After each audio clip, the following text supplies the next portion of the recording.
Hi friend, it's Misha.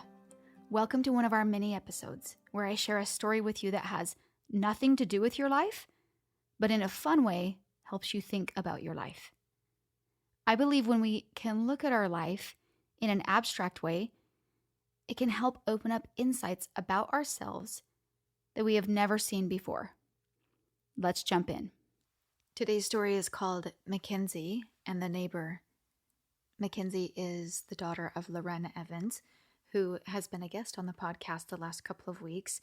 We were talking about the graduation of Loren's little girl, Elle. She was 4 years old and was backed over accidentally by a neighbor. And this is McKenzie sharing with us the story of her experience while her parents were at the hospital. I'm really grateful for what we can learn from McKenzie in this story. Take it away, Kenz. I'm going to be telling you a story, and this story begins the night of the accident, which was a Saturday. I was a senior in high school at the time. I'm the oldest in my family, and I have 5 younger siblings. Elle was the youngest. And we have an awesome community and neighborhood. We had a lot of people come. Some of my siblings had gone with friends and neighbors to movies, pizza, bowling, I don't know, something. I was at home with my best friends from high school, who I'm still super great friends with, and they have been an awesome support system always. I was with most of them, and we had neighbors in and out of the house just checking in. So my parents were obviously up at the hospital with my sister. I hadn't heard much from them. I get a phone call from my mom just kind of checking in, and she, in the conversation, had said, if anybody talks to our neighbor, which I won't say his name, I'll just call him our neighbor, let him know that we don't, it was an accident. We understand that it was an accident. We're not holding anything against him. Just let him know it was an accident, and we understand that on our end. And I felt the same way as my parents did. I wasn't angry at him. I don't ever remember feeling angry. So anyway, we had that conversation. I truly don't remember if I was having this feeling that I'll talk about before or after that conversation. It was probably after. But I had the most compelling feeling to go up and talk to him. But I was also fighting within myself because, one, I was like, what am I supposed to say? Two, I didn't want to make it worse, because going up there, he would have to look me in the face, and I can't even imagine all of the shame that he would feel. And I knew how I was feeling, and I could only imagine how bad he was feeling. And I just didn't want to make it any worse. So I was fighting within myself, because I felt like I should go up there, but then I was it's just gonna make it worse. How could it make it better? So I was talking with some neighbors, and I was like, should I go up there? I have I'm feeling really compelled that I should go up there. I just, said my worries. I don't want to make it worse. And they kind of encouraged me, no, if you're having a feeling to do it, it's it's a good thing. You should go.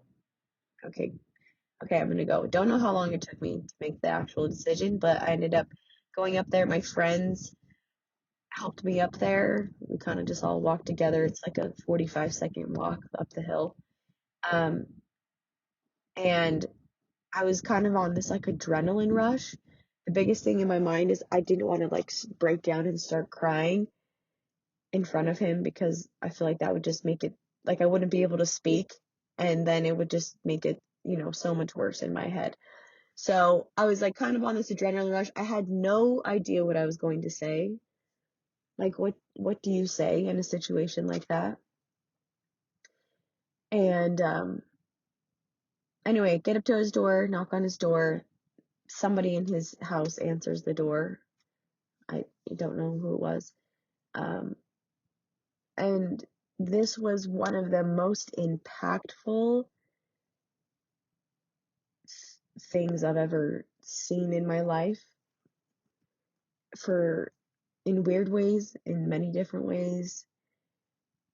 He walked around the corner having to be held up like you would take somebody off like a sports field injured, like the court, the field, their arms around somebody being held up. Like, he physically could not, like, stand by himself. And the two expressions I use, like, when I'm thinking back on looking at him, was like the weight of the world, man, was really on his shoulders. It was bizarre to see something like that. And I've seen grief on people. Grief kind of takes its toll, mentally and emotionally, and it can physically as well, for sure, but I have never seen it that heavy on somebody. And the other word I use to describe it is just heavy, like just the heaviest moment to witness on in somebody's life, in his life, and in my life. So anyway, he gets to the door. I don't know what I said, but I remember one of the first things I did say was, can I give you a hug?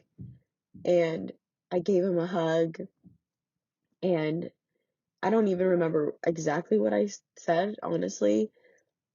I relayed the message that I talked to my parents on the phone. This is me talking to him. They just want you to know, like, we understand it was an accident. I feel the same way. Like, it was an accident. I'm so sorry. Like, you have to be a part of this. That, like, I can't even imagine. I'm so sorry. And, just know, like, we hold nothing against you. Something to that effect. It was pretty short and sweet as far as I remember. And I left and I walked down with my friends, and I remember feeling so drained, like any way imaginable, mentally, emotionally, physically, just drained from it. And it was probably a 2-minute interaction, but I got home, I went up to my parents' room and really just cried really heavily for the first time, I think, kind of taking it all in, and like was seriously just lying there because I could not move. Um and that was kind of it. I was really just shocked at how much it took out of me. Looking back on it, I mean, it's like the 10-year anniversary this year, which is bizarre. And I'm someone who believes in a God, and I really am so grateful that it's the small things that can make a difference. His wife has told me that, like, me going up there and giving him a hug has really changed his life and saved his life in a lot of ways, which is crazy to me, and I'm honestly just grateful to a higher being, to a God that understands and can make the small things make a really big difference, especially when someone has to carry something that heavy the rest of their lives. So truly am grateful for the little things and that I was able to, definitely not on my own strength. Like I said, I had definitely like an adrenaline rush from not myself. And it definitely wasn't my words because I don't even know what I said, but it's the small things, and I'm so grateful I had that experience. But um, that kind of wraps up the story of a small part of the whole picture uh, of me and the neighbor and my sweet sister Elle. I hope that you are looking for the lessons in these stories and looking for the ways that it applies to your life. If there's any questions or insights you have, don't forget to reach out. I would love to hear from you. You can DM me on Instagram at myfriendmisha. I'm here for you. I'm here for you to help you take a little bit of time for a mindset check that will alter your days and by so doing, alter your life. I'm here to remind you that in your life you have more power than you think.